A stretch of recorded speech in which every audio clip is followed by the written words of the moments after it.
인사하겠습니다. 샬롬. 반갑습니다.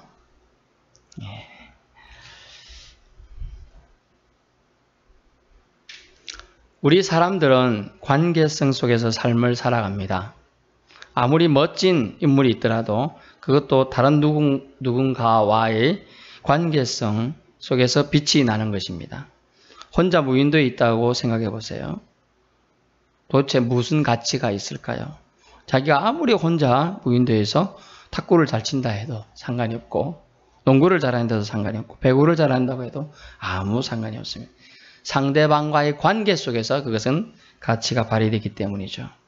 또한 우리가 잘 알고 있는 철학자 중에 한 명인 아리스토텔레스는 인간은 사회적인 동물이라고 말을 하면서 인간은 관계성 속에서 빛이 난다라고 얘기해 주고 있습니다. 여러분 중 누구도 전기를 만들지 않았죠? 일렉트리닉? 여러분이 발전기를 돌려서 만들어 본 적 있나요? 저는 어릴 때 학교를 통학을 자전거를 했습니다. 자전거를 했는데 요즘 같은 배터리가 발달되지 않은 시대니까 자전거에 밤에는 깜깜하잖아요. 그러면 조그마한 축전기 같은 게 달려 있어요. 그러면 밝으면 자전거를 이렇게 회전을 가하면 그게 축전기 바퀴가 돌아갑니다. 그래서 앞에 불이 앞에서 비치는 게 되는 거죠. 조그맣지면서 저에다 비칩니다. 열심히 밟을 때는 이게 빛이 좀 밝아서 앞에가 보입니다. 그냥 느슨하게 밟을 때는 불이 깜빡 들어왔다가 말았다 이렇게 하는 거죠. 벌당 말랑 말이야. 그래 열심히 밟아야 돼요. 그럼 집에 오면 땀이 이게 흥건하게 젖는 거죠. 제가 한 2km 조금 더 되는 거리를 편도로 그렇죠. 그러니까 왕복 한 4km가 넘는 거리를 자전거 타고 다녔는데요. 그랬습니다. 그만큼 이 전기 하나도 뭐 만들려면 그냥 되는 게 없어요. 누군가가 축전기나 발전기를 갖다 놓고 그것을 회전력으로 운동 에너지를 전기 에너지로 전환시켜 줘야 돼. 물리적인 용법이지만요. 전환시켜 줘야지만 그거 할 수가 있는 거죠. 우리는 전기를 만들지 않았어요. 하지만 전기 만드는 사람들도 밥을 먹어야 돼요. 그러면 밥을 거는 쌀을 짓는 농사꾼이 또 표음이 필요한 거예요. 그러므로 우리가 아무리 잘났다고 해도 혼자는 살아갈 수가 없는 구조로 되어 있습니다. 물론 이제 나는 혼자 살아라 하고 섬에 가가지고 혼자 낚시해서 살고 텃밭 가꾸어서 살고 이렇게 사는 사람이 있습니다. 그렇지만 그런 무슨 의미가 있겠습니까? 실제로는. 본문 말씀은 예수님께서 특별한 사람들로 구분된 제자들에게 하나님과의 대화에 있어서 즉 관계가 지속적이며 효과적으로 하는 방법에 대해서 대화 기술에 대해서 사실 얘기하고 있는 거예요. 여러분이 어떤 사람하고 대화할 때 이 사람은 이런 말을 하면 참 좋아하더라. 이것만 알고 가도요. 그 대화의 반은 이긴 거예요.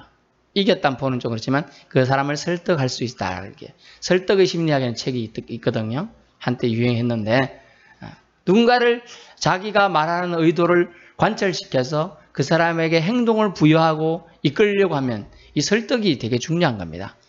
그걸 어려운 말로 감동이라 그러죠. 감동. 그래 잘 만든 영화 한 편, 감동된 영화 한 편이 수백만 명의 수천만 명에게 영향력을 입혀요. 저 같은 경우는 태극기 날리면 영화를 감동적이게 봤다. 애국심을 키워야겠다.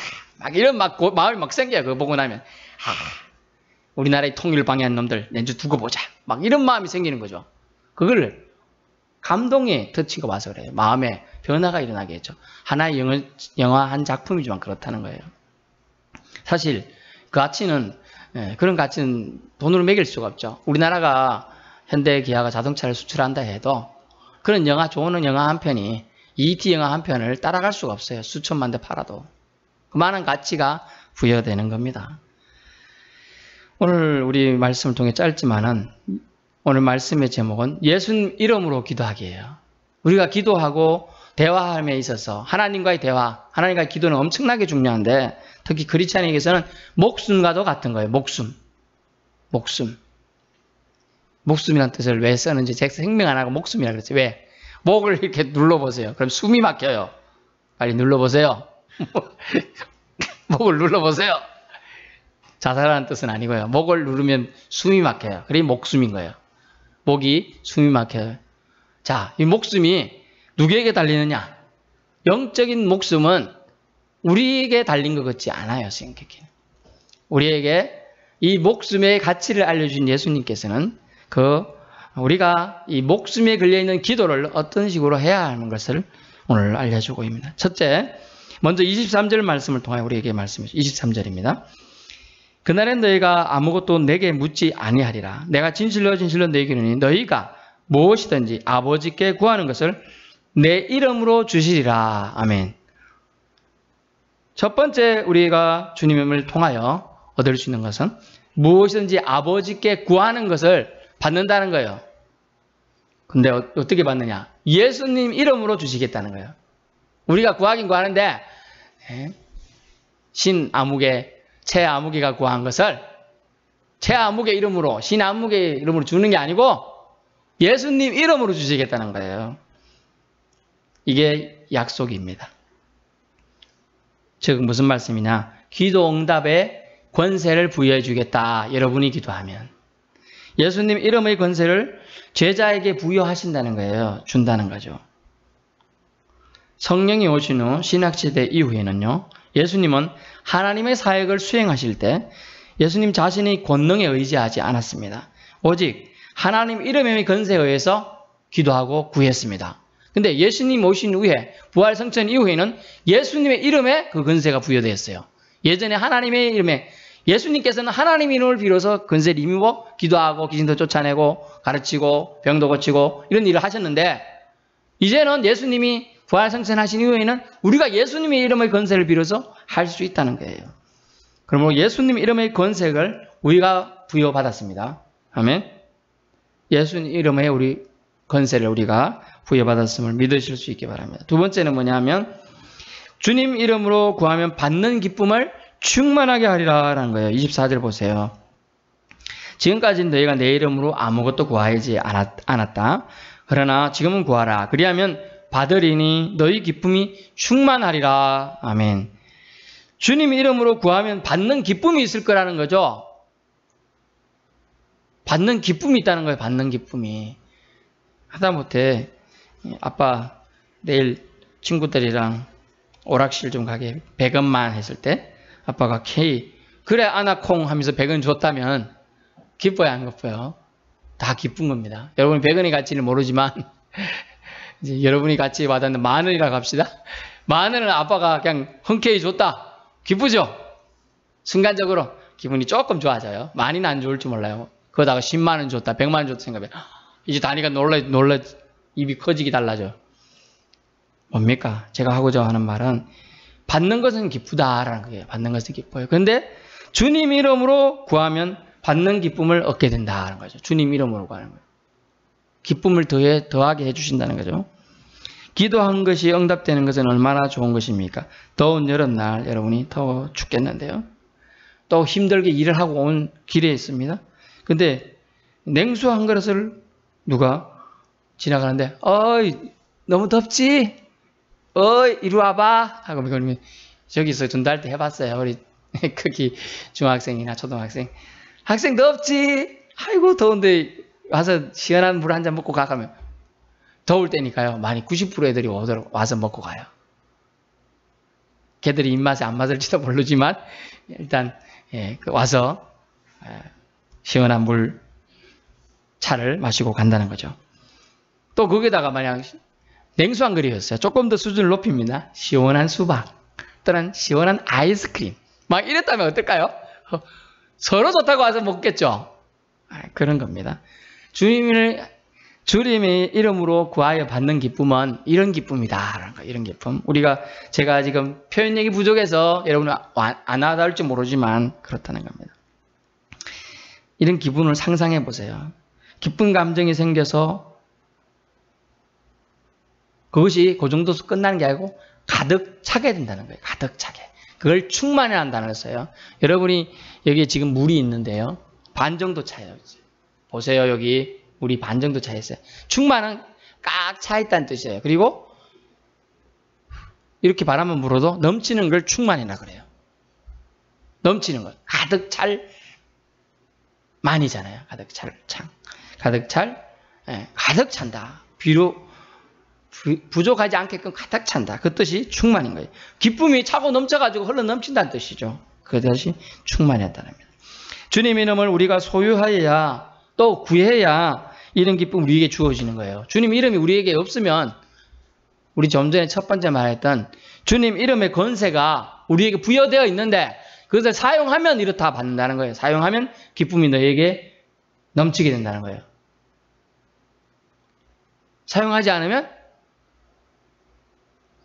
여러분이 펌퍼질을 안 해보셨죠? 옛날에 물을 이게 계속 펄 때는 물이 이렇게 펌퍼 위에 이렇게 이만큼 있습니다. 근데 안 하고 놔두면 한 6시간이나 뭐 이런 시간이 쭉 지나가면 쭉 내려가고 물이 안 보여요. 있는지 없는지 안 보여. 하지만 호스 관 밑에 요 펌프 관 있고 그 밑에 있는 거예요, 사실은. 그래서 마중물이 필요해서 붓고 막 이렇게 확 작두질하면 올라오는 겁니다. 그래서 무슨 말을 드리냐 하면 구원만 우리는 구하는 경향이 있는데 구원만 구할 것이 아니라 단순하게 믿음으로 구하면 받는다는 것을 우리가 만약 믿는다면 얼마나 주님께서는 우리의 기쁨을 덤으로 주시겠느냐라는 거죠. 덤으로. 기도 응답을 받는 자는 하나님의 사랑을 확인한 자이므로 기뻐할 수밖에 없다는 겁니다. 기도 응답 받는 이유가 있다면 오직 하나님 아버지의 사랑임을 말해주고 있어요. 그분이 내가 뭐 한 게 있어가지고 받았다 생각했어요? 여러분이 뭐 태어나면서부터 내가 뭐 잘해가지고 너는 태어날 때 엄마 아빠 속 안 썩이고 잘 태어났으니까 내가 너에게 이런 달란트 좋은 거 주리라 하고 받았나요? 진서 같은 경우는 그렇죠. 축복받아서 키가 크니까 부모님이 분명히 누가가 키가 크시죠? 네, 맞아요. 근데 또 다른 학생은 그렇지 않단 말이에요. 부모님 키가 작아서 안 컸단 말이에요. 내가 뭐 누구 태어나고 싶어서 키 작은 부모님 집에 태어나고 키 큰 집에 태어나고 또 부자 집에 태어나고 가난한 집에 태어나는 게 아니에요. 하지만 우리에게 할 수 있는 게 있는데 우리가 하나님이 주어진 달란트 우리가 의해서 받아진 게 아니잖아요. 하지만 누군가는 탁 음악을 들으면 저거 흥얼대고 바로 따라할 수 있는 음감이 있고 누군가는 100번 들어도 세계의 기인께로 전혀 안 들리는 기도 있는 거예요. 근데 기도 응답을 받는다는 의미는 하나님의 사랑이 우리에게 주어져 그것이 안 들리는 음악도 들리는 것과 같은 이치라는 거예요. 그래서 기도 응답 받는 이유가 있다면 오직 하나님 아버지의 사랑임을 말씀해 주고 있는 겁니다. 세 번째는 26절인데요. 그날에 너희가 내 이름으로 구할 것이요 내가 너희를 위하여 아버지께 구하겠다 하는 말이 아니니 이렇게 되어 있어요.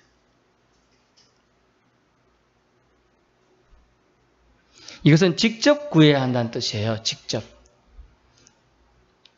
여태까지 주님이 대신 아버지 하나님께 구해 주셨다는 의미도 들어가 있죠.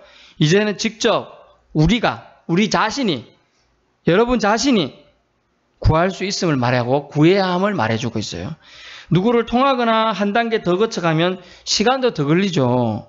아무개야 누구 선생님한테 이거 가서 이거 해라고 부탁해라 하면 아무개가 가서 전달해야 되고 그 선생님이 또 해야 돼요. 하지만 내가 직접 하면 한 번에 다 할 수가 있죠. 직접 우리의 문제를 솔직하고 진솔하게 바로 아뢰어서 바로 해결받을 수 있도록 은혜를 허락해 주셨다는 겁니다. 공공기관에 가면 원스톱 서비스라는 게 있더라고요. 원스톱. 한 번에 뭐 청원이나 이렇게 민원을 넣으면 바로 한 번에 다 해결되게끔 해주는 거예요. 빠른 즉시 응답을 해주고요. 그런 것처럼 우리는 직접 주님께 구해야 한다. 26절 내가 너희를 위하여 아버지께 구하겠다는 말이 아니라고 분명히 말씀했어요. 그날에 너희가 내 이름으로 구할 것이다 라는 거예요. 다른 사람의 이름이 아니라 내 이름으로 너희가 구한다는 거예요. 너희가. 우리는 소통 부재를 해결하고자 SNS 및 각종 서비스가 있는 걸 활용하지만요. 직접 만나 다이렉트 해결하는 것보다는 더 나은 방법은 없습니다.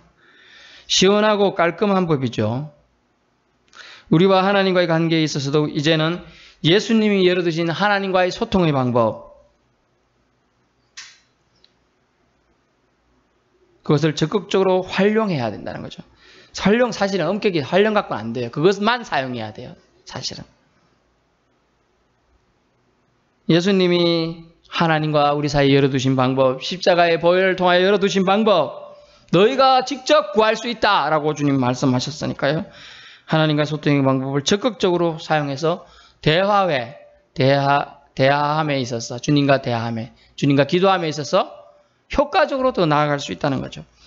예수님의 약속을 믿고, 예수님의 이름을 권세를 믿고, 또 예수님 이름으로 직접 구해야 한다는 거죠. 직접 구해야 된다. 예수님 이름이 권세를 주님이 우리에게 부여해 주셨음을 믿고 나아가야 돼요. 믿지 않으면 구할 수 없다는 걸 말해주고 있어요.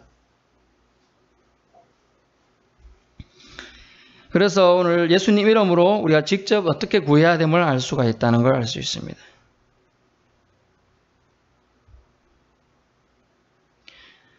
그러면 응답으로 인한 우리의 기쁨을 우리에게 충만하게 해주신다는 거예요.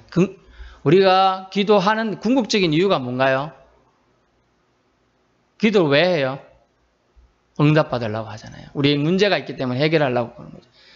더 작게는 우리가 가족 간의 대화에 있어서 필요치가 않을 대화일 수도 있어요. 그러나 어떤 때는 와서 이렇게 제잘제잘 된다든지 뭐 오늘 있었던 일을 막 한다든지 하면 어때요? 귀찮아요? 좋아요? 요새 귀찮아하는 사람 많은데 하지만 귀찮을 나이가 지나고 아직 아니라고 생각했어요. 금방 태어난 애가 옹알이만 해도 좋을 때가 있잖아요. 근데 조금 더 지나면 이제 말만 한다고 해도 얼마나 좋아요. 주님께 나아가 우리가 기도하는 거는 이 말을 시작하는 거예요. 말. 나하고 하나님과의 신과 인간의 사이의 관계를 이제 열어가는 거예요. 그래서 기도하지 않는다면 진정 크리스찬이라고 할 수가 없어요. 그래서 주님은 내가 없는 이 세상에서 살아갈 동안 강력한 무기를 허락해 주는데 그것은 내 이름으로 너희가 구해야 한다. 내 이름을 구하면 나는 너희와 함께하는 그것을 응답받는 기쁨을 너희에게 주겠다는 거예요. 그러므로 우리가 주님께 구하여서 예수님 이름으로 직접 우리가 구함을 통하여 응답받고 하나님과의 관계에서 멋진 기쁨을 많이 공급받는 저와 여러분 되시기 바랍니다. 기도하겠습니다.